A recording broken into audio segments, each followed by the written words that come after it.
La cadena Democracia presenta Controversia. Pero estamos retomando con fuerza, cumpliendo las metas previstas. Hay que actuar con la fuerza que se necesita. Controversia. Sería un subsidio directo al consumidor. Una zona de seguridad del Estado. Controversia.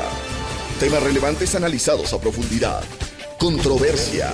Con Miguel Rivadeneira. Comenzamos.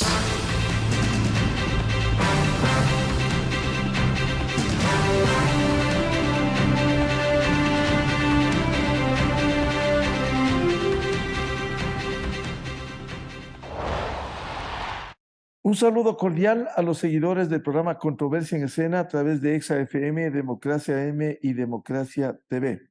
Hoy queremos poner en análisis de nuevo el papel de los gobiernos autónomos descentralizados y los desafíos a propósito de estos comicios del 5 de febrero próximo. Siempre será importante conocer el papel que deben cumplir tanto los 221 consejos cantonales, los 23 gobiernos provinciales, las 821 juntas parroquiales rurales que están próximas a renovarse. Hemos venido invocando un voto libre, pero que sea reflexivo, serio, responsable frente al presente y futuro de los gobiernos seccionales, con una circunstancia. Los gobiernos seccionales siempre han pedido más recursos, más asignaciones para cumplir las demandas sociales insatisfechas, pero han tenido un gran problema, que en general es el manejo de la cosa pública del sector fiscal. No exhiben calidad del gasto. La Contraloría permanentemente confirma glosas y establece responsabilidades en el manejo de recursos en los gobiernos locales, y eso lastimosamente evidencia lo que está sucediendo. Pero a ello se ha añadido incluso en esta campaña electoral las denuncias de presuntas vinculaciones o financiamiento de la narcopolítica como ha sido presentado en la Fiscalía General del Estado para su investigación. Pero más allá de eso, queremos abordar estos desafíos de los gobiernos seccionales frente a una realidad, la necesidad de atender las demandas básicas insatisfechas, al menos con una debida planificación. Vamos a iniciar el programa luego de la siguiente pausa.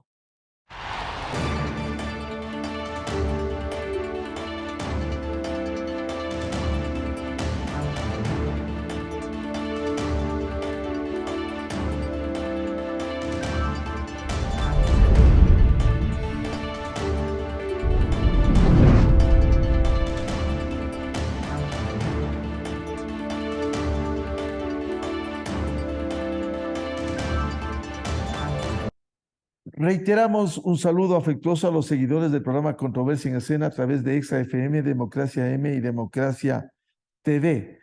Quiero dar la bienvenida a nuestra invitada e invitados, el arquitecto Fernando Carrión, urbanista, planificador, académico, Paulina Cepeda, académica, experta en temas urbanos, y el doctor Napoleón Santamaría, experto y abogado tributarista. El tema, el papel de los gobiernos seccionales y los desafíos con el actual proceso electoral. ¿Cómo lograr que sean más eficaces en la solución de los problemas básicos de las comunidades, que es lo que debiera interesar? Arquitecto Fernando Carrión, ¿cómo lograr que cambie este panorama y se pueda lograr mayor eficiencia a propósito de las elecciones en los gobiernos seccionales? ¿Cuál es el plan? ¿Cómo debiera ser una política, un modelo local? Buen día. Buen día, Miguel. Un saludo cordial a Paulina y también a Napoleón y obviamente a todos los radioescuchas. Sí, quizás ese sea uno de los grandes déficits de esta campaña electoral que termina el 5 de febrero, en términos de que no hay una discusión, no hay una propuesta por parte de ninguno de los candidatos respecto del modelo de gestión, es decir, con qué institucionalidad se cuenta, con qué institucionalidad yo voy a llevar a cabo todas las ofertas que han sido francamente impresionantes. Y ahí, por lo menos en el caso de Quito, que es lo que más sigo yo, hay muchos problemas. Por ejemplo, tenemos 12 empresas municipales, de las cuales solo una se autofinancia. y esa es la empresa de agua potable y alcantarillado. Entonces, ¿qué va a pasar con las otras 11? Ahí hay un problema muy complejo. Una segunda cuestión es el gasto corriente, que se incrementa básicamente por el número de personas que están trabajando en el aparato municipal y también por los gastos extraordinarios que se hacen en otro tipo de rubros, pero gasto corriente es una cantidad que va más allá de 1/3 del presupuesto del municipio. En tercer lugar está el tema de los subsidios, que ahora con la presencia del metro, que yo lo califico como una metrodependencia, eso va a producir efectos impresionantes, porque por ejemplo este rato hay un subsidio muy fuerte a los buses convencionales de más o menos $30 millones, al sistema de transporte municipal de unos 20, ahí ya tenemos 50 millones, más lo que hay que empezar a pagar por año a la construcción del metro, porque hasta ahora no hemos pagado nada del metro, se ha construido básicamente con crédito, y eso yo estimo que van a ser más o menos unos $60 millones por año durante 20 años. Entonces, ahí ya tenemos 110 millones, más lo que cuesta este modelo de gestión que estableció Guarderas para el metro de 21, es 21 millones, ahí tenemos una cantidad más grande. Y luego el subsidio a la tarifa del metro, que yo estimo que no va a bajar de 40 millones. ¿Qué capacidad de crédito existe? Porque aquí hay un tema jurídico, un tema legal, que se tiene un techo máximo que está próximo a cumplir el municipio. Entonces, ¿qué capacidad tiene el municipio del endeudamiento? Y por otro lado, ¿qué capacidad tiene la ciudadanía para pagar ese endeudamiento? Si estos $60 millones que cuesta la construcción del metro se equipara con lo que significa el pago del impuesto predial, nos vamos a dar cuenta que el impuesto predial, más o menos en el año pasado, significó alrededor de capacidad tiene la población de financiar este tipo de cosas. Y quizás una última cosa con el modelo de gestión tenga que ver también el hecho de que se tienen 21 concejales, es el único cantón del país que tiene esta cantidad. Guayaquil, que tiene más o menos la misma población, tiene solo 15, pero tenemos 21 concejales. Y al alcalde Rodas se le ocurrió que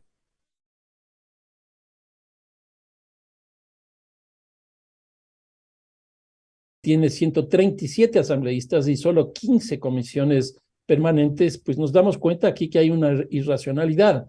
Entonces, ¿esto qué es lo que hace? Que haya más tiempo para el tratamiento de los problemas, que se demoren más, y por otro lado, que tengan que pasar por 3, 4 comisiones, lo cual significa también el incremento de la corrupción.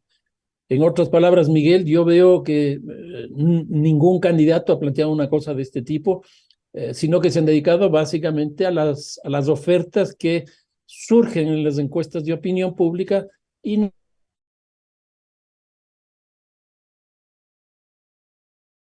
se van a encontrar con estos problemas que son muy complejos. Arquitecto Carrión, en todo caso, estando allí los problemas, ¿cómo lograr un modelo de gestión que sea eficaz para quienes viven en una localidad, en el caso de Quito, el Distrito Metropolitano, o en otras ciudades importantes? ¿Cómo lograr un modelo de gestión que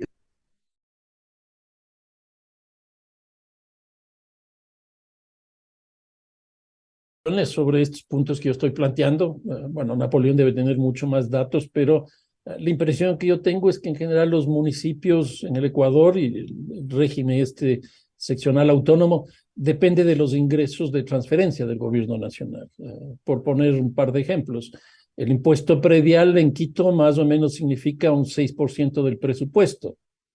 En el caso de Guayaquil es del 4%, o sea, los ingresos propios son bajísimos. Entonces, ¿qué es lo que significa eso? Que las transferencias provienen del gobierno nacional. Y eso me da la impresión que es una constante, porque hay una baja del cobro de impuestos, esto que se llama la pereza fiscal, que está instaurada en los municipios, que es mucho más fácil legitimarse en oposición al gobierno nacional, solicitando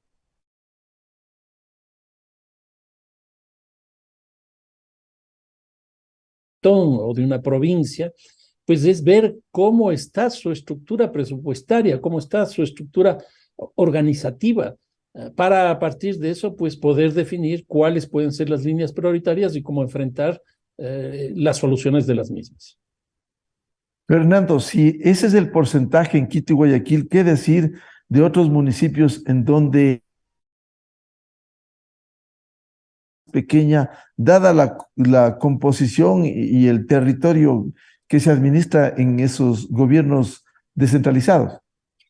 Claro, mientras más pequeña es el cantón, mientras más pequeño es la ciudad, obviamente que los recursos son más de transferencia nacional hacia esos lugares. Eso es clarísimo. Incluso aquí hay un problema que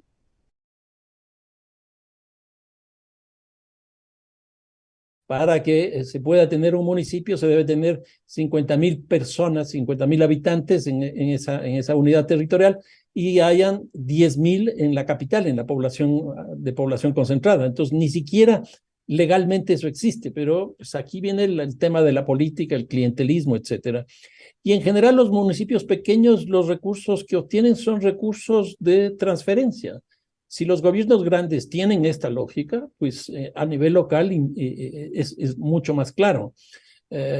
Ahora, las fuentes de financiamiento de los municipios son básicamente tributaria, que es el caso de los impuestos, por ejemplo, prediales, el impuesto a las plusvalías, la contribución de mejoras, etcétera. Y por otro lado tienen las tasas. Pero la tasa se cobra en función de los servicios que presten. Y entonces aquí también hay problemas, que ese es el caso de lo que decía al principio respecto de las 11 empresas municipales que no tienen los ingresos suficientes. Ahí hay el ejemplo clásico de 2 empresas municipales vinculadas al tema de residuos sólidos, la una que es la que recolecta y la otra que es donde se deposita. ¿Por qué tener 2? Pues lo lógico es que debería ser una sola. Pero ahí hay problemas con las relaciones laborales y ahí hay los costos de estas 2 empresas hace que los costos, que el precio de la recolección de basura sea mucho más alta que, por ejemplo, que el caso de Guayaquil. Entonces, yo creo que esos temas hay que tenerlos en cuenta a la hora justamente de plantear las políticas para solventar los problemas que tienen nuestras ciudades. Bienvenida a la académica, investigadora, experta en temas urbanos, Paulina Cepeda. ¿Cómo lograr un gobierno un modelo de gestión eficaz en los gobiernos autónomos descentralizados? Muy buen día. Hola, buenos días. Buenos días a los que están escuchándonos y a los panelistas en esta entrevista. Pues creo que Fernando ha dicho muchas de las cosas que se les está yendo de las manos a los candidatos y que se les ha estado yendo de las manos a los alcaldes y a los municipios y a los gobiernos locales en estas últimas décadas. Yo creo que primero sería fundamental que los candidatos o que los alcaldes, tomadores de decisiones tengan claro cuál es el modelo de ciudad que están esperando, que tomen una postura en función de qué es lo que se va a tomar como proyecto de ciudad, que es algo que también pues Fernando lo ha dicho mucho. En las entrevistas, en los debates, no queda claro la visión de los candidatos de cuál es la postura que toman ante la ciudad, ¿no? Es muy ambigua. Hablan de densificar, pero densificar ¿para quién? Para el sector inmobiliario, para la calidad de vida, para el manejo de residuos. No queda claro esta idea que toman de ciudades, ¿no? Y de ahí, pues tener en cuenta los modelos de gestión como algo estructural que permitiría manejar los recursos y las competencias. Y para eso es necesario un análisis profundo de cómo se está haciendo el sistema municipal, el aparato municipal, los procesos y las funciones. Ahí entenderíamos lo que Fernando menciona de la repetición de las competencias. Y pues ajustar este modelo es urgente y necesitan evidentemente autonomía, ¿no? Los gobiernos locales, a pesar de la aparente descentralización de la que se habla a nivel nacional, pues no poseen, no tienen autonomía y no, de qué recursos y competencias hablamos claramente no se identifica. Y eso pues se transfiere en otros niveles, ¿no? Si nosotros hacemos un simple trámite municipal, se identifica esta repetición de competencias en la vida diaria de los ciudadanos, se evidencia esta falta de estructura base para planificar, para gestionar, para evaluar y para ejecutar todos los proyectos que se deberían tener pensados desde los alcaldes y desde los candidatos en este momento. Paulini, ¿cómo se podría ajustar este modelo de gestión que se torna urgente con el ejercicio de los alcaldes o en los gobiernos provinciales? Pues yo pienso que hay desafíos muy grandes, ¿no? Uno de los primeros es esta ausencia de la política nacional, pues urbana, local. No existen reglas claras desde el gobierno nacional. No se está identificando las unidades, los sistemas territoriales, no se tiene claro a nivel territorial la conformación urbana. Además que se transfieren a los gobiernos locales todas las tensiones que se generan por el gobierno nacional, todo lo que se da de protestas, pues las ciudades son las receptoras de estas protestas, de las acciones económicas y sociales. Entonces es evidente que se necesita una articulación con el gobierno nacional y una política nacional clara de urbana y territorial. Y pues dentro de esos desafíos también está el tema de la corrupción, los micropoderes al interior de los municipios, al interior de los aparatos gubernamentales, que pues genera esta gran desconfianza que tiene el ciudadano cotidianamente en todo lo que se evidencia en el manejo del gobierno nacional y también de las ciudades, ¿no? El otro gran desafío, lo que Fernando hablaba de Quito, es el recurso humano no solo en la cantidad, sino en la eficiencia, en la capacidad, en que tengan claro, pues tengan conocimiento y estén preparados para realizar las acciones, la gestión, que no ignoren la realidad que vivimos. Pues, se ha ignorado, por ejemplo, una pandemia, totalmente se ha ignorado en los planes que actualmente presentaban las ciudades, que no se ignore esa realidad y se plantean utopías de ciudades que no son las reales de nuestra situación. Yo creo que el recurso humano es fundamental. También el tema de las paralizaciones por las crisis, pues no existe más allá de quién esté a cargo. Debería existir un aparato tan potente y tan estructurado que permita que las ciudades sigan caminando. Y se evidencia que no, a las crisis, en las paralizaciones, pues las ciudades retroceden, las ciudades entran en conflictos de intereses.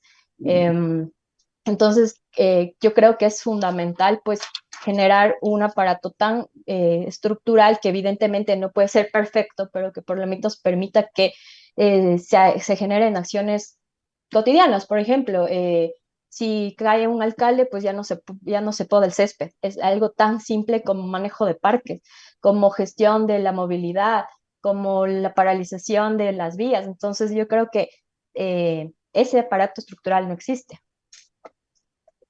Bienvenido al doctor Napoleón Santamaría, experto y abogado tributarista. Doctor Santamaría, ¿cómo lograr un eficaz modelo de gestión en los gobiernos autónomos descentralizados? La gran mayoría hace una escasa gestión propia y por otro lado se depende del Estado. Lo que reciben del Estado incluso admiten y señalan que no alcanza para cumplir los planos de sus autoridades, incluido lo que se les entrega del IVA. Sin embargo, la gestión no permite contar con una acción muy eficaz atendiendo las demandas básicas de las comunidades. Muy buen día, doctor Santamaría. Saludos, apreciado Miguel.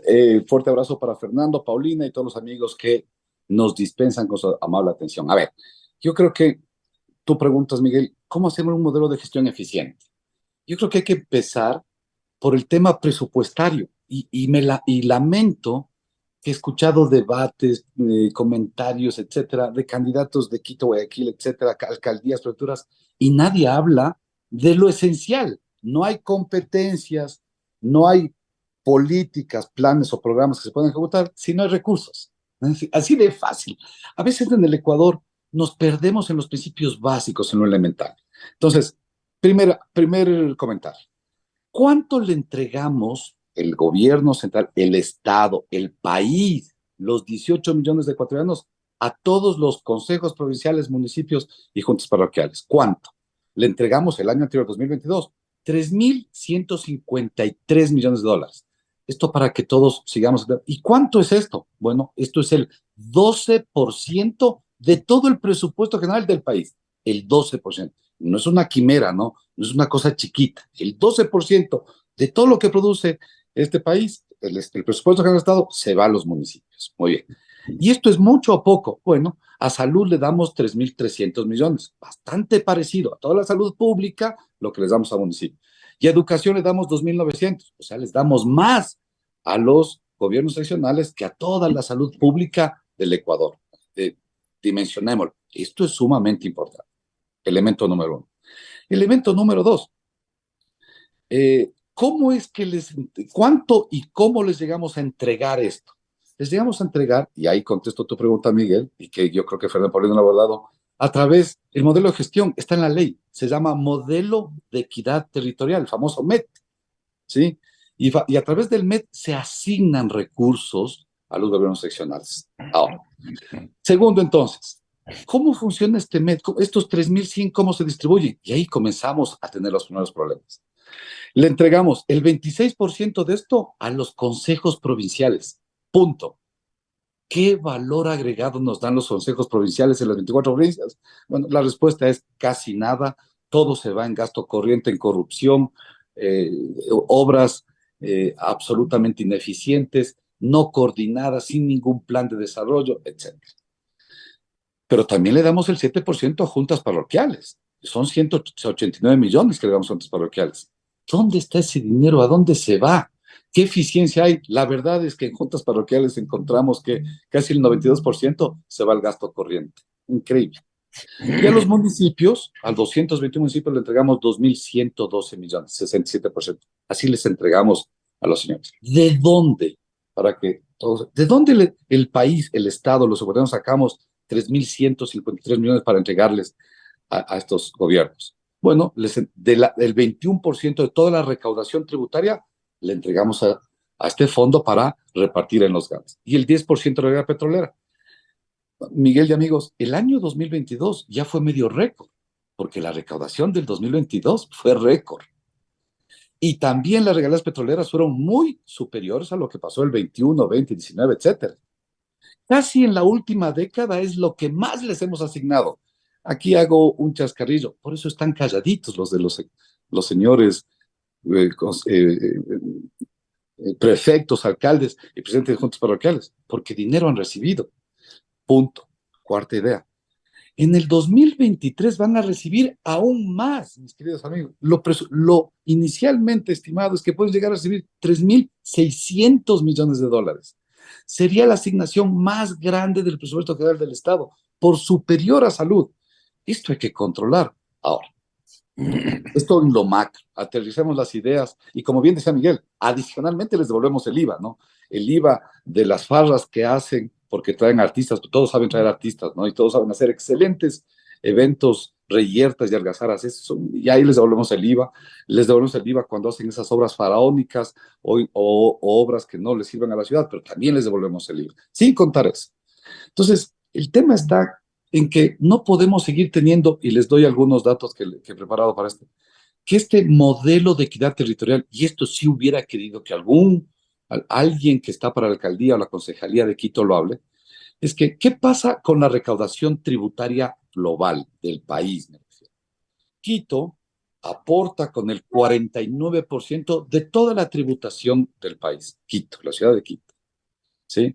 He descontado lo que es el impuesto a la renta, porque muchos me critican y dicen, no, pero es que en Quito están las petroleras. He descontado el impuesto a la renta. He descontado impuestos patrimoniales y he cogido el IVA, que el IVA es el mejor marcador de la actividad económica. Y Quito sigue siendo el 49% del aporte al Estado. ¿Y cuánto recibe de todos los 3.153 millones que hablamos? ¿Cuánto recibe Quito? El 10%.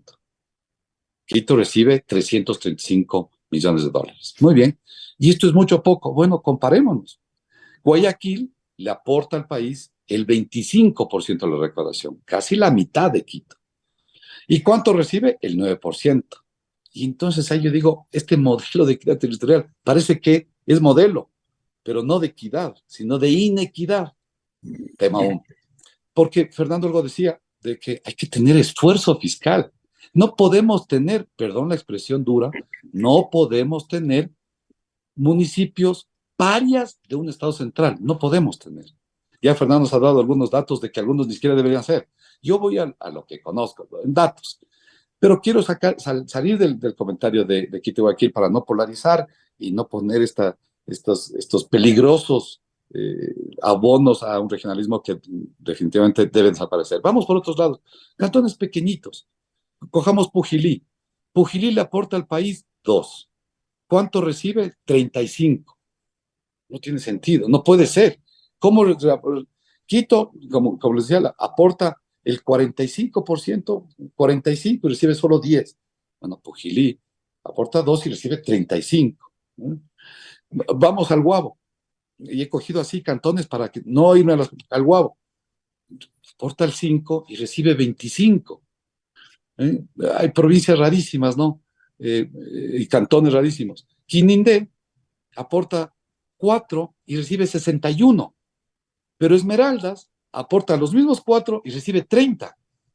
Y aquí uno se pierde y dice, ¿dónde está la equidad? ¿Cuál es el concepto? Etcétera. Quinindé recibe más que lo que es Esmeraldas, que es la capital de la provincia. Lo mismo pasa con Los Ríos, por ejemplo, donde Quevedo recibe el triple de lo que recibe Bahoyo. Perdidos, ¿no? Y así puedo seguir haciendo ejercicios. Hice el ejercicio de Portoviejo, una capital de provincia importante. Le aporta 4 y recibe 91. Y no podemos tener así. Bueno, ¿cuál es el enfoque? ¿Qué quiero decir con todo esto? Es que definitivamente es que hay, y aquí hay que decirlo así clarísimo, un país, un pequeño país como el Ecuador, con 221 alcaldes, con 24 provincias, es inviable, así no podemos salir. Algunas veces ya hemos conversado con Fernando sobre el tema de debemos presionar lo que está en la Constitución. No se necesita hacer reformas legales, ni constitucionales, ni asambleas, ni con nada. Aplicar lo que está en la Constitución. Y si no se han hecho los convenios, es decir, el mutuo acuerdo de llegar a las mancomunidades, que está escrito en la Constitución, que está escrito en el COTAD, que hay reglamento de mancomunidades, hay que presionarles, hay que obligar al Estado Central. No podemos seguir subsidiando, por ejemplo, al Cantón Sucre, que gasta el 99% en sueldos y salarios, o al Cantón Palora, que gasta todo en sueldos y salarios, o al Cantón Quijos, que gasta 102% de sueldos y salarios, se endeuda para pagar sueldos y salarios. No podemos. O sea, así como estamos, la conclusión es clarísima. Mucho dinero distribuido en muchas manos, todas, o la gran mayoría, incompetentes, sin planes, sin programas, etcétera, que se están perdiendo esos recursos en el gasto corriente y siendo ineficiente. Tal como estamos, es absolutamente inviable un modelo de gestión de desarrollo de gobiernos seccionales, apreciado Miguel. Vamos a hacer una pausa y quiero volver con el arquitecto Fernando Carrión y dejarle planteada una inquietud. ¿Cómo cambiar esta realidad para volverles más eficaces a los gobiernos autónomos descentralizados? Sabemos que no es fácil, pero de esto debió hablarse o debe hablarse en esta recta final de la campaña.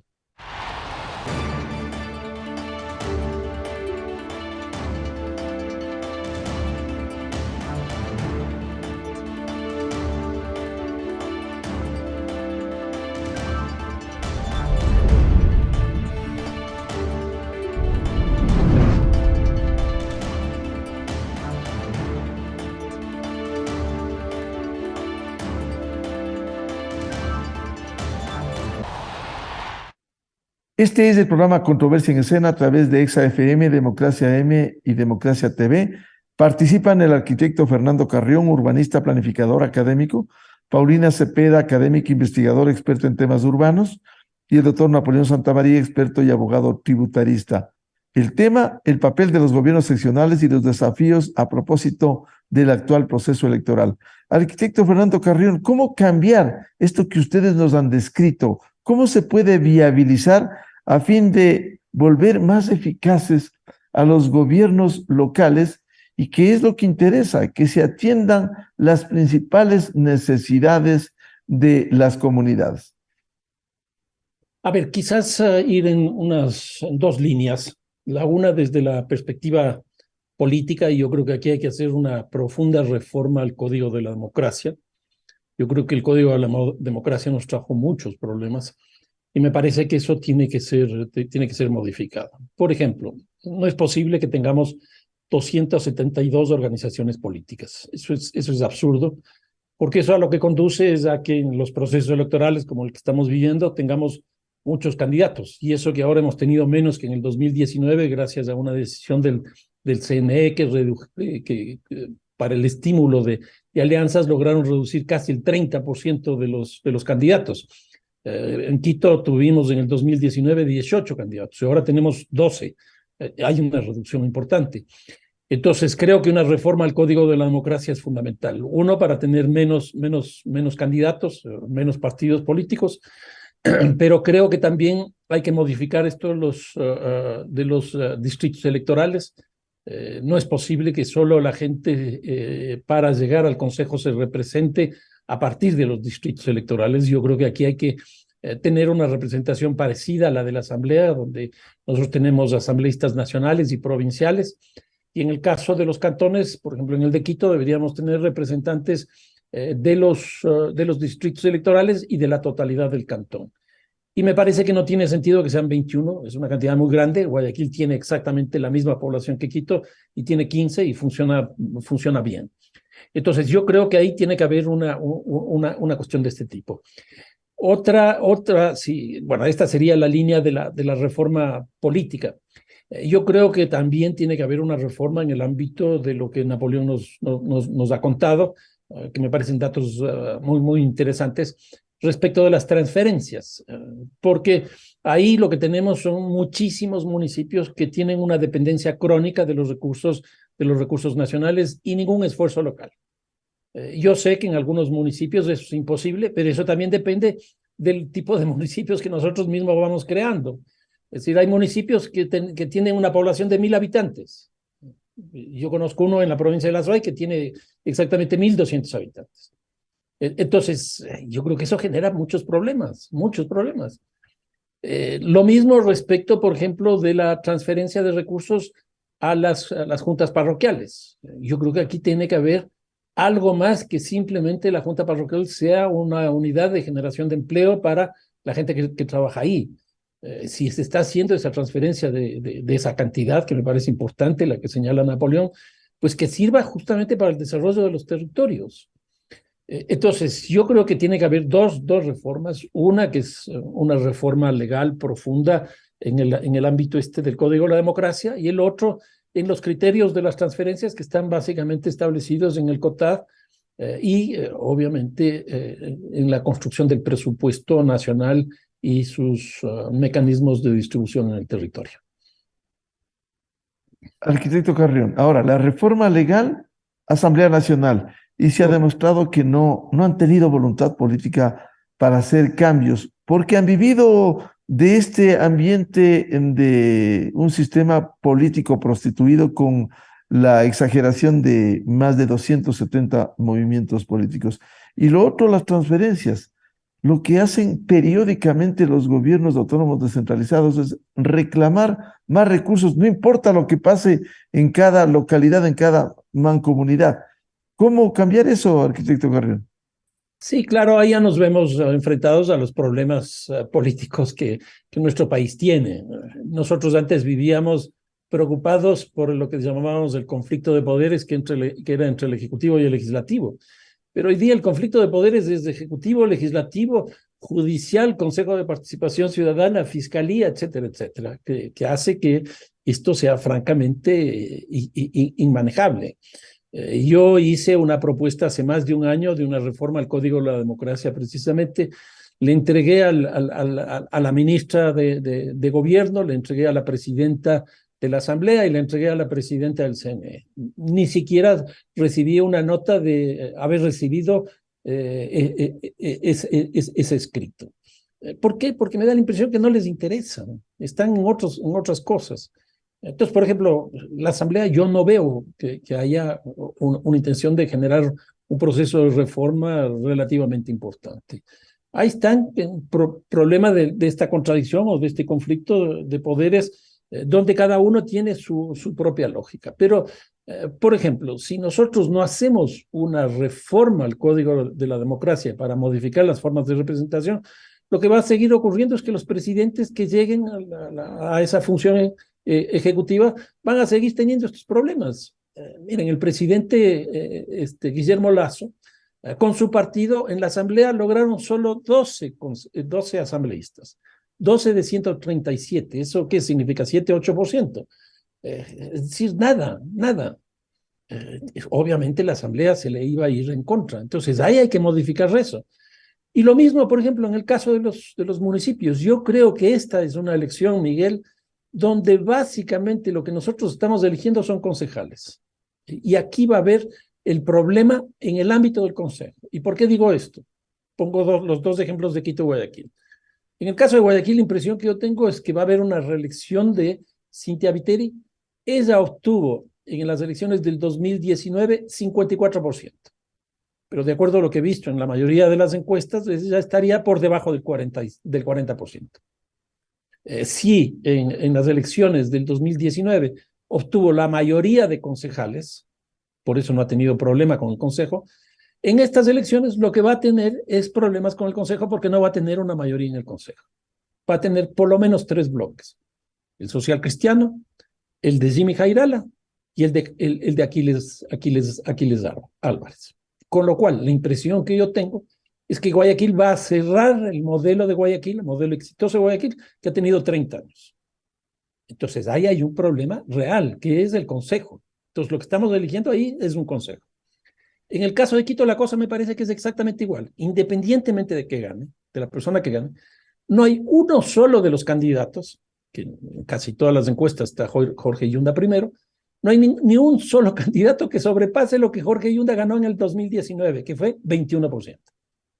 Es decir, esa crisis de legitimidad es brutal. Jorge Yunda en esas elecciones logró 3 de 21 concejales. Yo creo que ahora le irá bastante mejor y duplicará, con lo cual va a tener 6 de 21, es decir, exactamente lo mismo. Y va a tener en el consejo 5 bloques, porque va a estar el de él, va a estar el de Pavel Muñoz, va a estar el de Páez, va a estar el de Freire y probablemente también esté el de Creo. En ese contexto político, la cosa es muy complicada. Por eso es lo que yo estoy sosteniendo ahora, de que en las elecciones del 5 de febrero, lo más importante va a ser la elección del Consejo, porque ahí se van a ventilar todos los conflictos y probablemente ahí vamos a empezar a cambiar los alcaldes, como ya pasó en el caso de Jorge Yunda hace 2 años, y que de alguna manera ese eco es el que estamos viviendo este rato, porque yo creo que si Jorge Yunda no salía, se hubiera desgastado de una fuerza tan grande como le ha pasado al alcalde Guarderas, que este rato estaríamos en otra elección y estaríamos más bien saliendo de una situación. Yo creo que ahora más bien nos mantenemos en una situación política muy, pero muy compleja. Paulina Cepeda, ¿cómo cambiar esta realidad para volver más eficaces a los gobiernos autónomos descentralizados? ¿Qué es lo que necesitan? Porque por un lado plantean unas cosas y por otro lado las demandas insatisfechas están latentes. Bueno, creo que Fernando y Napoleón han dicho varias de las cosas, sobre todo a nivel pues político, económico. Yo creo que lo que se intenta es dominar las situaciones complejas, las necesidades que tiene la población con recursos limitados y con un aparato institucional incoherente.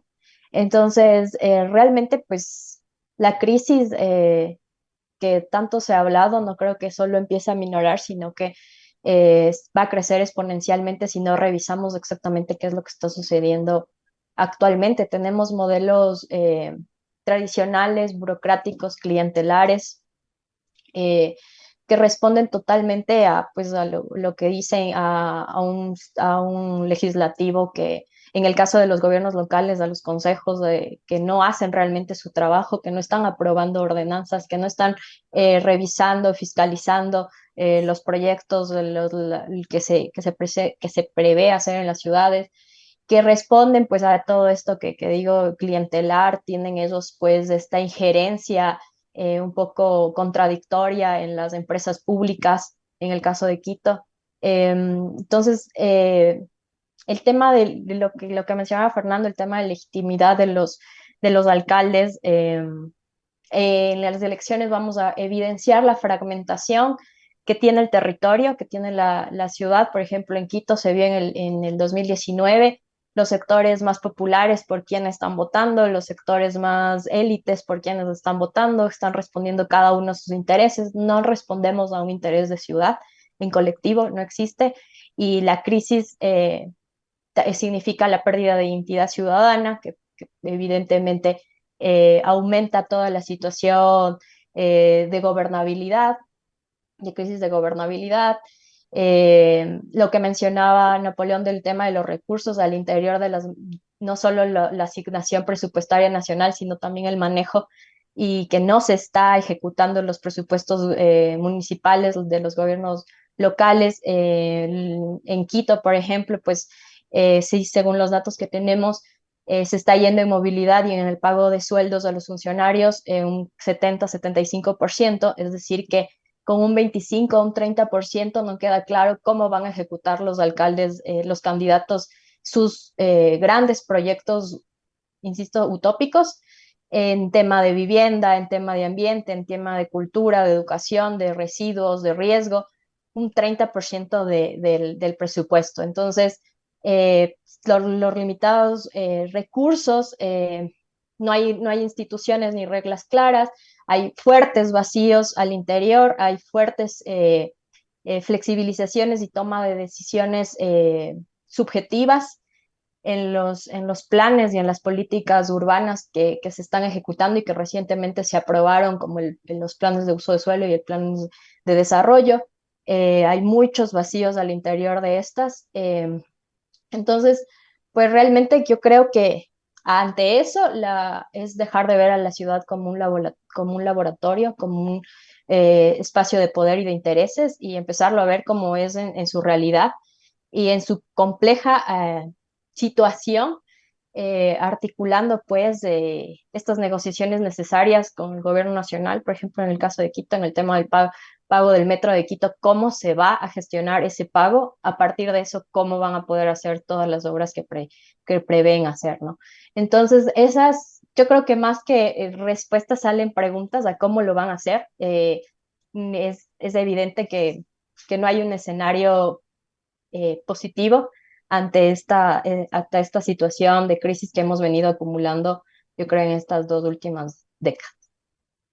Doctor Napoleón Santamaría, ¿cómo cambiar esta realidad para volverles más eficaces a los gobiernos autónomos descentralizados? ¿Resulta complejo revertir esto? Harto complejo, definitivamente, mi querido Miguel, harto complejo, pero aquí yo creo que esperar que cantones, que juntas parroquiales utilicen lo que está en las normas constitucionales y legales, que es crear mancomunidades para llegar a regiones, va a ser muy difícil. Así que habrá que llegar a seleccionar. Si usted, señor cantón, no cumple lo que dice la ley, número de habitantes, esfuerzo fiscal, etcétera, entonces no puede ser cantón, el Estado, como padre grande, tiene que orientarle para que se haga mancomunidad. Te pongo un ejemplo. El año anterior, yo me reuní con el departamento legal para que todos, cuando ustedes van a Manta, llegan casi al aeropuerto, casi antes de llegar al aeropuerto, ustedes tienen un semáforo. Si van del semáforo a la derecha, es Hippie Hop. Si van a la izquierda, es Montecristi. Si avanzan 2 cuadras, ya está Manta. Bueno, me reuní con los asesores jurídicos de esos 3 municipios y les planteé un tema sobre unos tributos a determinadas empresas. Los 3 departamentos legales tienen 3 ideas y conclusiones distintas. Y las 3 equivocadas. Esto es lo que nos pasa en el desarrollo regional. No es que necesitamos tener 3, quizás Fernando, Paulina, ya lo dicen aquí. Ahí claramente debe haber una mancomunidad. Eso está en la Constitución. Pueden armarse mancomunidad. Y la mancomunidad, hablemos, no sé el nombre, que Gran Manta, Jipijapa, Montecristi, llámenle como quieran. Pero ahí necesitamos tener un buen alcalde, un buen departamento de tesorería, un buen departamento jurídico que funcione. 3 que no funcionan. Bueno, y así pasa en todas las provincias. He puesto este ejemplo porque es de mi ejercicio profesional real, pero y lo mismo pasa en Tungurahua, en Mocha Cebal, bueno, etcétera. Así que, ¿qué hacer? Aplicar lo que dice la ley. Si usted no puede sostenerse como cantón, debe ejercer cantón. Y lo invitamos a que sea mancomunidad, de tal manera que de 2 o de 3 cantones hacemos una mancomunidad con un solo gobierno seccional que administre eficaz y eficientemente las finanzas públicas. Tema 1. Tema 2 es participación ciudadana, Miguel. Lo que pasa es que, mira, yo escuché todo el debate de los señores prefectos. El COTAD, sobre el tema de seguridad, les dice, coordine con la Policía Nacional todo lo que pueda referirse a seguridad ciudadana en el ámbito de sus competencias. Coordine, eso le dice. Es el verbo clarísimo, coordine, siéntese y mire que va a ser la policía. Usted, señor prefecto, no hace seguridad, no hace seguridad. Y todos los candidatos a prefectura de aquí, de Guayaquil, etcétera, hablan de seguridad. Te doy 2 ejemplos, te doy nuevamente con números, ya que es mi expertise. El presupuesto cerrado de la provincia de Pichincha del año anterior tiene en el código 77 otros gastos de inversión. Solo de ahí podríamos coger dinero para proveer esto que dicen todos los candidatos de seguridad. ¿Cuánto está ahí? $1.400.000. De ese $1.400.000 ya está comprometido 680.000. Es decir, hay $700.000, $700.000 para la prefectura de Pichincha para tratar de que quien llegue cumpla con el de seguridad. Casi todos han hablado de cámaras de seguridad, puestos de auxilio inmediato, etc. Y los ciudadanos tienen que entender eso. La provincia de Pichincha tiene cerca de 9.000 kilómetros cuadrados, 9.000. ¿Y esto es mucho o esto es poco? Bueno, es la mitad. El Salvador tiene 20.000. Todo la República del Salvador solo es el doble de la provincia de Pichincha. Y pensar que alguien me venga a ofrecer cámaras para que esto funcione, primero, no es competencia, no debería meterse, es imposible y no hay recursos. Nuevamente, no hay recursos. Entonces, quizá aquí es participación ciudadana, tener ciudadanos más educados, más informados, con mayor conocimiento, para que le diga, vea, usted, prefecto, no tiene que meterse en seguridad, usted vaya y exija al gobierno central, que tiene el poder, la policía, el gobierno de la policía, la fuerza legal, para que provea la seguridad. Eso es su competencia. Vaya y coordine, siéntese y exija que la Policía Nacional se quede. No usted, señor. Y por el contrario, los temas esenciales, nuevamente algunas referencias. Los temas esenciales, de joven siempre decíamos, qué bueno tener un colegio Benalcázar del municipio de Quito. Qué bueno tener otros colegios municipales, escuelas municipales.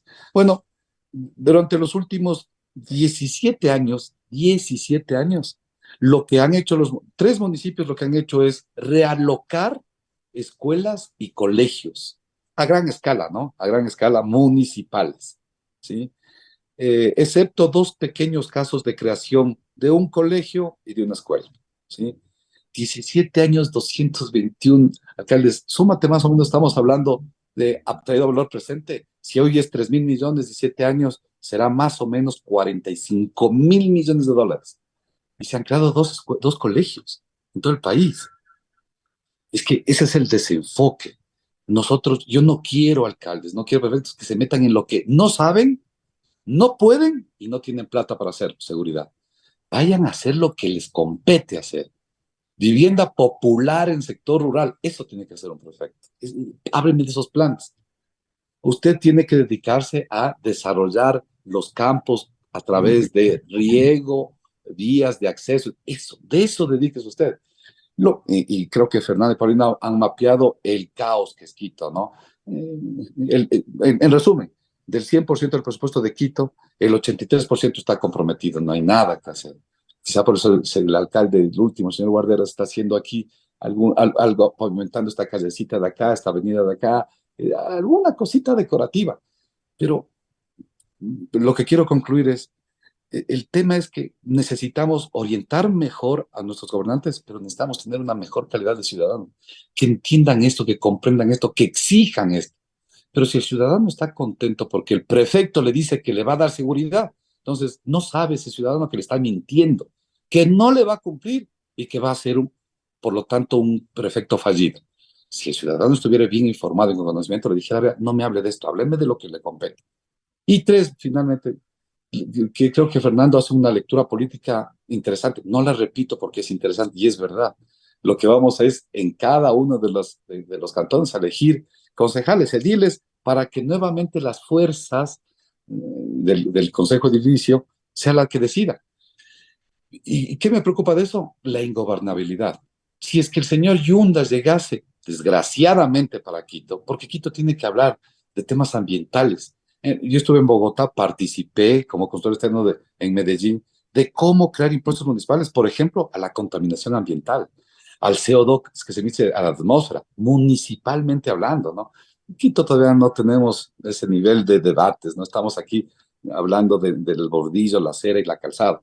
O dos, el tema del uso y tratamiento efectivo de la contaminación visual, que es un desastre, ¿eh?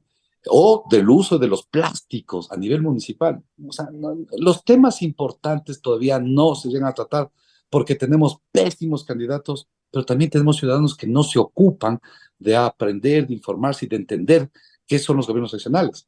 Entonces, conclusión, es que me preocupa el tema de gobernabilidad final, porque decía, si llega este señor Yunda, a desgracia de Quito, este señor no va a durar 4 años. O sea, al menos yo no podría permitir que un señor con tan pocos talento y talante le gobierne la capital de los ecuatorianos por 4 años.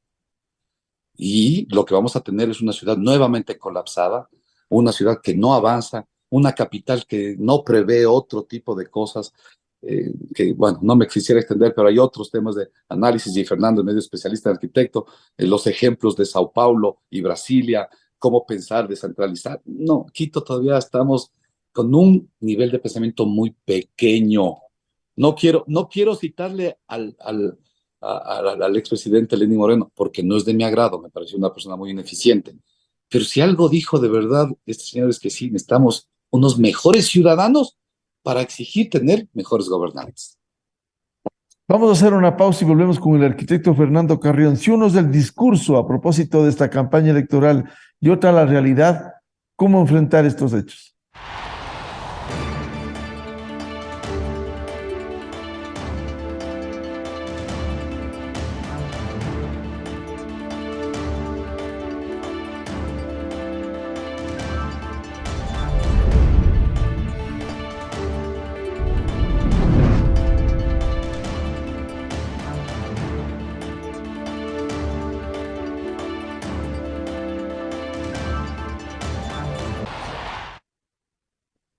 Este es el programa Controversia en Escena a través de Exa FM, Democracia M y Democracia TV. El tema, el papel de los gobiernos seccionales y los desafíos a propósito del actual proceso electoral. Participan el arquitecto Fernando Carrión, la académica Paulina Cepeda y el doctor Napoleón Santamaría. Arquitecto Fernando Carrión, si uno es el discurso político de una campaña y otra la realidad que ustedes nos han descrito, si resulta muy difícil cambiar el modelo de gestión. Quizás, ¿cuáles son las perspectivas con las nuevas autoridades si no se responde a las demandas y a los intereses de la ciudad y de los ciudadanos, para no generar falsas expectativas? No, yo creo que lo que estamos viviendo es más o menos lo que tradicionalmente ocurre también, que es esta especie de baratillo de ofertas. La cuestión demagógica, el tema populista, el nombre que se le quiera poner.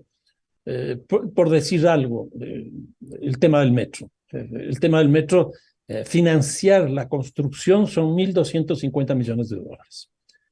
Pero no ha habido un solo candidato que no haya ofrecido ampliar el trayecto, todavía no se inaugura el metro, pero ampliar hacia Guamaní en el sur y hacia Calderón Carapungo en el norte. En el caso de Calderón Carapungo tengo el dato, eso vale 500 millones de dólares. ¿De dónde van a sacar? No tengo la menor idea. ¿Qué capacidad de endeudamiento? Ya decía, el municipio de Quito no tiene capacidad de endeudamiento porque ha llegado prácticamente al límite. Y si tuviera incluso capacidad de endeudamiento, ¿qué población va a pagar eso cuando hay una crisis económica tan fuerte? Yo le veo eso, francamente, muy, muy difícil. Ahora, ¿por qué se llega a esto también, creo yo? Y es nuevamente la crisis de representación política.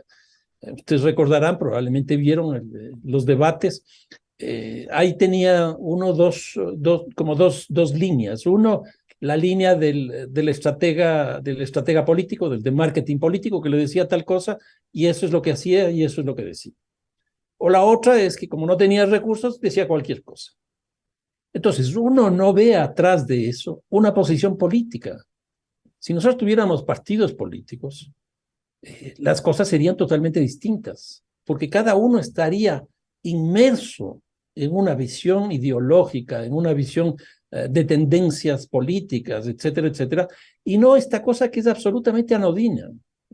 A mí me llamó poderosamente la atención los debates, esto que estoy diciendo. O sea, si yo entraba ahí en calidad de extranjero y tenía que identificar posiciones políticas, pues yo no encontraba eso. Yo no encontraba eso. Y ahora se ha sumado, como ocurre usualmente en las campañas electorales, al final, todas las baterías gruesas de las campañas sucias. En otras palabras, ofrezco todo y a mi adversario lo descalifico por cualquier cosa. ¿Y eso a qué es lo que conduce? A la imposibilidad posterior a llegar a acuerdos dentro del Consejo. Nosotros hemos visto en estos días por lo menos dos candidatos que han enfilado sus baterías contra tres otras candidaturas. ¿Qué es lo que va a ocurrir? Pues uno de ellos llegará a ser alcalde, pero todos ellos van a tener bloques de concejales. ¿Cómo limpiar todo lo que se ha dicho en ese contexto? Pues difícil, muy difícil. Y entonces, nuevamente yendo a la hipótesis esta, de acuerdo a de las encuestas, que Jorge Yunda gane, pero bueno, que no gane Jorge Yunda, pero que gane, qué sé yo, Pavel Muñoz. ¿Qué es lo que ocurrió en las elecciones pasadas? Compromiso Social, que era UNES o que era la Revolución Ciudadana, lograron 9 concejales de 21. Y yo creo que ahora no lograrán los 9, lograrán 7. Lo que decía hace un rato, Jorge Yunda, pongamos que no salga electo alcalde, pero va a tener no menos de 5 o 6, frente a los 3 que tenía antes. Yo creo que esos son cambios importantes. Freire, que yo creo que es un poco la tercera fuerza que está ahí y disputando el segundo puesto, pues va a tener también alrededor de 5 o 6.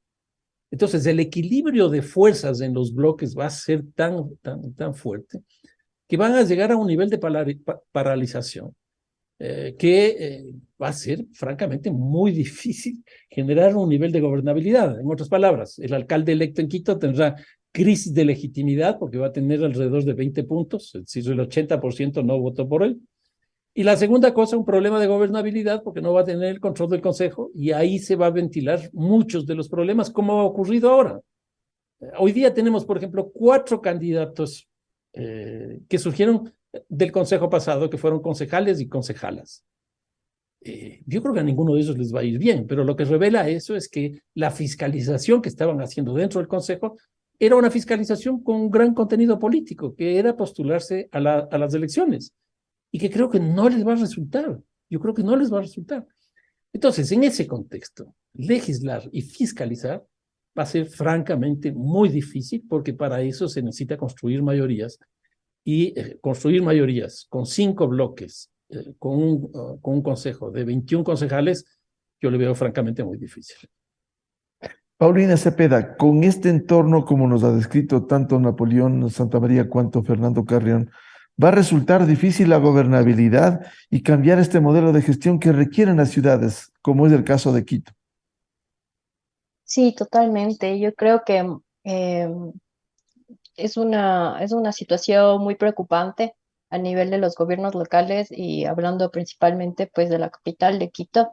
Se nota en los candidatos una inmadurez política, digámoslo, una ignorancia de las temáticas de la condición de la ciudad, del territorio urbano, y estas propuestas que decía Fernando fuera de la realidad, de la coherencia, hablan de, por ejemplo, regularizar todos los asentamientos humanos cuando si se encuentran en zonas de riesgo, si se encuentran en zonas de invasión, o sea, no se habla de lo que realmente está sucediendo en la ciudad y solamente se da lo que la gente quiere escuchar, que normalmente pasa eso en las campañas, pero yo creo que sí es esta corresponsabilidad ciudadana de estar informado y que yo creo esta nueva generación justamente hablaban de que más de un 40% de los votantes es esta generación a la que están queriendo llegar los candidatos que son pues de los 16 a los 40 años. Están intentando ver estas situaciones que no hemos logrado solucionar del siglo pasado, las problemáticas de asentamientos humanos del siglo pasado y que ya se nos llegan las nuevas desigualdades en cuanto a tecnología, en cuanto a lo que mencionaba Napoleón, estos nuevos pagos de impuestos, tarifas, el impuesto a la congestión que en otras ciudades ya se está cobrando, pues si quieren ir a un centro histórico, tienen que pagar por esa congestión que se está generando en la ciudad. No se habla de eso porque evidentemente es un costo político, pero que yo creo que sí que la ciudadanía lo está intentando ver, que a pesar de que los candidatos, porque ha habido una transformación, el discurso de los candidatos iniciaron sin contenido, no había ningún contenido en lo que ellos hablaban, eran simplemente videos bailando y haciendo situaciones un poco para llamar la atención, pero yo creo que poco a poco han ido respondiendo a ese carga de contenido, como menciono, muchos incoherentes, muchos falta de conocimiento, yo creo que muy ignorantes de la condición de la ciudad, pero están intentando ponerle un contenido a la campaña y que no, que evidentemente yo creo que ni como intento hay que rescatarlo, pero que se ha visto esa evolución, ¿no? Entonces yo creo que la crisis con cualquier candidato que sea elegido, los únicos que pierden y los únicos que estamos perdiendo son las ciudades. El gran perdedor en estas elecciones va a ser las ciudades. En el caso de Quito, yo creo que vamos a ser los grandes perdedores, sea cual sea los candidatos que se elija, bajo las situaciones que Fernando mismo ha mencionado. Si llega el primer posicionado, pues lo querrán sacar de ahí y cuál será el concejal que asuma la alcaldía. Ni siquiera tenemos conocimiento de estos gran cantidad de concejales, que además es igual algo que Fernando menciona, es tan fragmentado como si gana uno del sur, pues del norte ni siquiera sabremos cuál es el candidato, entonces no hay esta representación de todo el territorio que pone una situación grave al momento de tomar las decisiones y esta falta de postura política, de esta falta de postura de la ciudad que se espera. En varias entrevistas se ha visto pues esta respuesta que dan a estos grandes sectores y estos grandes intereses al auto privado. Y por ahí intentan meter el tema del transporte público, pero es muy vagamente porque evidentemente pues representa más decir que van a quitar cierto impuesto, que van a generar más vías y no que van a responder a un espacio público, a una caminabilidad, a una habitabilidad, a una calidad de vida. El tema de seguridad responde a eso, el tema de seguridad responde a que no tenemos espacios con calidad, ni caminables, ni habitables. Entonces, no se habla del espacio público, no se habla de cuál va a ser el proyecto en estas grandes espacios, se habla de sectores, ¿no? Entonces, se sigue respondiendo a estos sectores que tienen, pues, ciertos intereses. Se hablan de inversiones privadas, por ejemplo, se hablan de que ellos ya tienen proyectos y que van a tener esta inversión privada, necesaria, evidentemente, pero ¿cuáles? ¿Cómo? ¿Bajo qué circunstancias? Esas situaciones no quedan nada claras. Entonces, pues una preocupación muy alta de esto, ¿no? Seguimos respondiendo a intereses, seguimos respondiendo a actos de corrupción y a este descrédito total en los candidatos, en la política, que yo creo que es una crisis que no se va a solucionar en estas elecciones. Doctor Napoleón Santamaría, frente a este panorama, si uno es el discurso político y otra la realidad en esta recta final de la campaña, y para no generar falsas expectativas, ¿cuáles son las perspectivas con los gobiernos seccionales? O sea, que los ciudadanos esperen mucho de los... Mire, algún día, si quiere, Miguel, hacemos un telejo con mis distinguidos panelistas. Yo tengo hecho una elaboración de todo el presupuesto de Quito y saber cuánto realmente se puede destinar para obra. Y cualquiera que sepa algo de presupuestos de finanzas o de una liquidación presupuestaria, dijera, yo no me meto de alcalde de Quito. Si es que alguien sabe algo de cifras, dijera, es una locura. El que se mete el alcalde es un loco, es un chiflado. Es casi una empresa quebrada, ¿sí? Pero hay tantos alcaldes porque quizá los intereses pueden ser diversos. Entonces, ¿qué esperar de los gobiernos regionales? Nada, casi nada. Yo más bien insisto, la orientación debe ser de la ciudadanía, o sea, ciudadanía más responsable en ONGs, organizaciones no gubernamentales, colegios profesionales, la academia tiene que orientar la gestión municipal. Yo creo que está por parte del ecuatoriano entendido el concepto de democracia de inicio, pero no de ruta ni de final. En Ecuador creemos que hay que ir a votar por el señor alcalde y por tantos concejales, 21, como bien dice Fernando, y nos vemos. En 4 años nos volvemos a hablar. Esto no es así. No podemos tener estos ciudadanos. Es 4 años de este señor, o le di el voto, lo voy a seguir. ¿Qué está haciendo? Y si está haciendo cosas malas, voy a estar ocupado de mi casa grande, que es mi ciudad. Y si no le di el voto a este señor y entró otro, con más razón, hasta para ser esa voz autorizada, calificada de fiscalización ciudadana. No hay otra fórmula. Creo que Medellín en eso es un ejemplo de cómo la ciudadanía se activa y fiscaliza permanentemente la obra pública subnacional. Tercero, me preocupa algo que también habrá que comentarlo y discutirlo y controlarlo. Como contamos anteriormente, es ¿qué le entregamos que los ecuatorianos? Porque no hay el señor Estado, el Estado es una entelequia que se alimenta de la plata que producimos los 18 millones de ecuatorianos. ¿Qué les entregamos? El 21% de todos los impuestos que pagamos todos los ecuatorianos, el 10% de la renta petrolera, y ahora vamos a comenzar, debemos aplicar la ley de minería y entregarles parte de lo que son las regalías mineras, que por cierto este año no todavía es importante en el presupuesto, pero llegaron a 211 millones de dólares, cuando el anterior era 70, o sea, se triplicaron. Por eso es que Fernando y Paulina, el que yo decía, el que quiere ser alcalde de Quito es un chiflado. A los precandidatos hay que decirles, vayan y sean alcaldes del Pangui, vayan y sean alcaldes de Yanzasa. Eso es un tipo inteligente. Te doy datos. El presupuesto del Pangui va a ser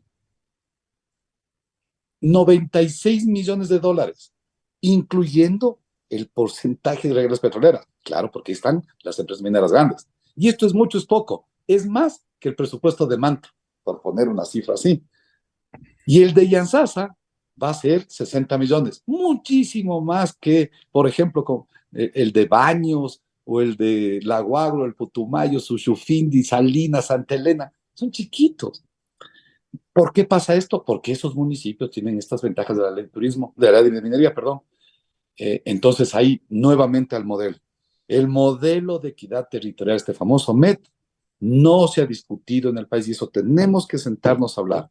No puede Piquito, aportándole el 45% de todos los tributos en el país, recibir apenas el 10% de la asignación a GATS. No es posible. Quito está haciendo un esfuerzo. Hemos visto, por otro dato, hemos visto que la actividad de comercio de Quito aproximadamente al 79% está formalizada. ¿Qué quiere decir esto? Factura, cobra IVA y declara impuestos. No sé si lo hace bien, si lo hace mal, si oculta ingresos, pero lo hace. ¿Sí? Guayaquil no tiene formalizado ni el 43% de su actividad económica. No podemos seguir subsidiando cantones que hacemos bien respecto a cantones mal. No se diga otros cantones, cojo el ejemplo de Machala, donde la formalización llega al 23%. Y Machala no puede ser subsidiada. Machala tiene actores económicos que tienen que sostener su cantón.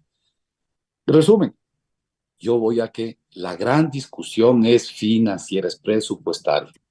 Ningún plan, ninguna política pública, ni programas, ni plan de desarrollo puede implementarse si es que no somos responsables en el manejo de las finanzas, en este caso subnacionales. Y para eso, el modelo de equidad territorial tiene que ser el tema central a discusión. Insisto, lamento que todos los precandidatos de Quito no hayan hablado esto, donde Quito, francamente, sale definitivamente afectado respecto de muchas provincias, pero sobre todo de unas donde la diferencia es masiva. Y tres, y finalmente, yo, Fernando, Paulina y amigos, yo siempre llamo a una reflexión. esa calidad de ciudadanos empieza por entender el principio que los abogados aprendemos al inicio de nuestra carrera. No puede haber una sociedad llena de derechos sin obligaciones. Insisto, derechos sin obligaciones. No hay sociedades así. No puede concebirse una sociedad así. Y si vemos, Paulina se refería mucho a esto y decía, si vemos las propuestas de los candidatos es, te bajo impuestos, ya no te cobro esto, deja, yo te regularizo todos los barrios, regularizo así, entro y a golpe de mallete te regularizo y punto, ya está, porque así soy yo. Esto no puede ser así, un discurso tan tribal, un decálogo tan banal de las cosas. ¿Y por qué los candidatos hacen esto, miran esto y aplauden esta actividad, Miguel? ¿Qué es lo que me preocupa? Porque estamos teniendo sociedad ecuatoriana, para hablar de nosotros, que solo está entendiendo que somos sociedad de derechos y nos olvidamos de obligaciones. Escuchaba ahí muchos ciudadanos que decían, yo quiero este candidato porque nos va a quitar la patente municipal. Y yo le mandé la ordenanza de Medellín, de Buenos Aires, de Lima. No le encontré de la China y de la Conchinchina, porque le hubiera mandado también. Es un impuesto que pagan todas las sociedades por desarrollarse, por ser actos de comercio. Y usted está de acuerdo que un candidato le diga que le va a quitar impuestos. Estas son las cosas que no creo que solo hay irresponsabilidad y populismo del candidato. Es que entiendo que los candidatos y sus asesores huelen lo que la gente quiere escuchar. Y lo que la gente, en desgracia del desarrollo nacional, quiere escuchar es que solo nos den derechos. Pero cuando se trata de cumplir obligaciones, ahí sí los ecuatorianos comenzamos a estar ausentes. Y este sí ya es un problema de estructuras sociales, ¿no? Mucho más allá, donde los sociólogos tienen que intervenir y trabajar. Vuelvo al tema y presumo, todo esto sí puede tener una salida, sí. Punto central a negociar, y ahí sí le invito a Paulina, Fernando, en COF estamos en estas mesas, es modelo equidad territorial. ¿Qué tanta contribución fiscal hace usted de impuestos nacionales? ¿Qué tanta esfuerzo fiscal hace de impuestos seccionales? ¿Qué tanto calidad de gasto tiene?